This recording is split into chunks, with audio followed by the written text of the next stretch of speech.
வளையல் போட்டு விடு மாமா. பாப்பாவுக்கு என்ன வளையல் வேணும்? மாமா நீ சொல்லு. பாப்பாக்கு கை நிறைய கண்ணாடி வளையல் போட்டு விடுங்க. போட்டுட்டா போச்சு.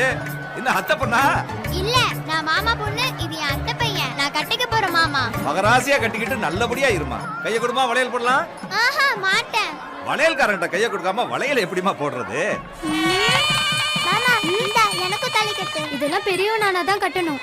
அந்த அக்கா கூட சின்ன வயசுல மாமனை தான் கட்டுவேன்னு சொன்னாங்க. இப்ப வேற யாரோ கட்டுறாங்க. நான் பெரியவளான உடனே என்ன வேற யாராச்சும் கட்டினா நான் என் மாமனுக்கு எங்க போவேன்? உன்னை தொட்டுவன் கைய வெட்டிட மாட்டேன். நிஜமா? உன் மேல சத்தியமா? நீ என் கைய தொட்டா என் மாமா உன் கைய வெட்டிரும். வளையல்கார கைய வெட்டுற மாமா பொண்ணையும் அத்தை பையனும் இங்கதான் பாக்குறேன். மாமா பொண்ணுக்கு நீயே போட்டு விடுப்பா. நல்லா இருக்கா? சூப்பரா இருக்கு. மாமா நான் என்ன கேட்டாலும் நீ வாங்கி தரல. ஆமா. நீ ஏதாவது கேளு மாமா, நான் வாங்கி தரேன். அப்ப எனக்கு ஒரு விநாயகர் டாலர் வாங்கி தரியா? ஆஹா மாட்டேன். ஏன்?